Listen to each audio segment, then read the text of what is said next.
Welcome back, ladies and gentlemen. Okay, so we have a slight problem here.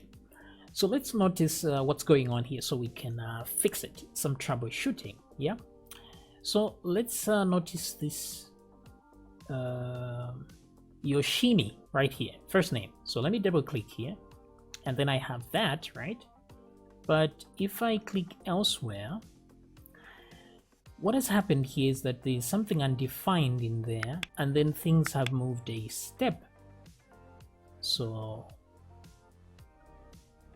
here, actually, on this one, things have moved a step.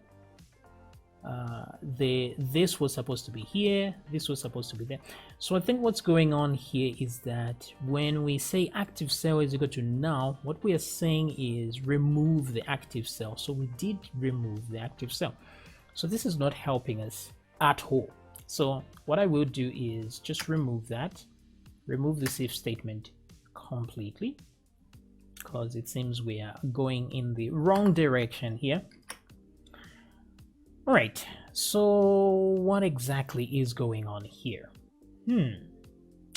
So let me come back here to my HTML. Let me remove the on-click update cell. I think this just made things worse. So save that. Okay, we leave the update cell to the on blur effect here. So let's come back and notice why things are not happening. So if I double click on this and then click elsewhere here, it's not leaving there. Well, I think what's going on here, let's check the console first of all. That's the first thing you should do. Go to the console to see if there are any errors. Then you can fix them, but so far it doesn't seem like there are any errors. So it seems things are working fine. No matter where I click, things don't happen. But I think the issue is we are not actually clicking on the thing itself to make it active, because the on blur only happens when you lose focus. So you can't lose focus if you never had the focus in the first place. So we have to actually click into this thing to give it focus.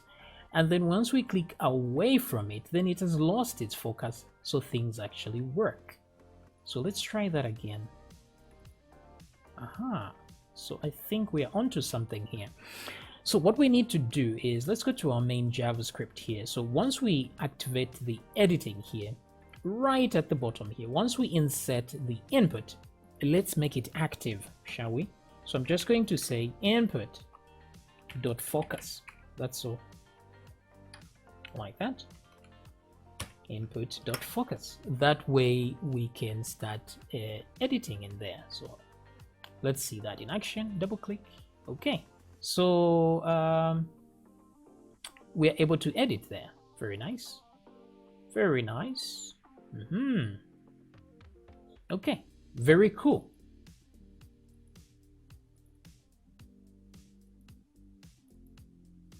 So let's try and edit and see if things actually work out. So,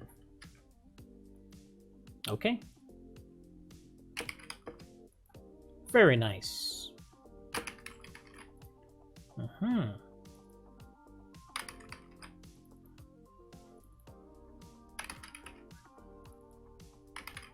Okay, so it seems things are working out here. Okay. Very good. Let me try and click elsewhere away from this. Okay. All right, so far so good. Things are working out. We can change any values that we want, which is very, very nice. Okay, very cool. So the only thing now is we need to be able to save this data to our database, and then down here you see there's this box that shows up. If I double click here, it disappears, but then once we lose focus, it comes back. So what I want to do is to hide that thing so that nobody knows it's actually there. So right here on the style, I'm going to have to say, maybe I can put a height of 100% as well. I don't know how that works out. Or maybe 98% as well. And then I will say display none. That way we don't see it. Okay, But the best way to do things, instead of using the display none, is to just add a class of hide. So here I'm going to put a space and add another class called hide, and then I will create the class here. So I'll say dot hide, because it's easier to remove and add a class. So I'm going to say display none, like so. Okay, so there's a class there that's added, which is hide, which means if I refresh my page, I don't see that input at the bottom. But the problem now is that even when I try to edit something, I won't see anything there either, like that.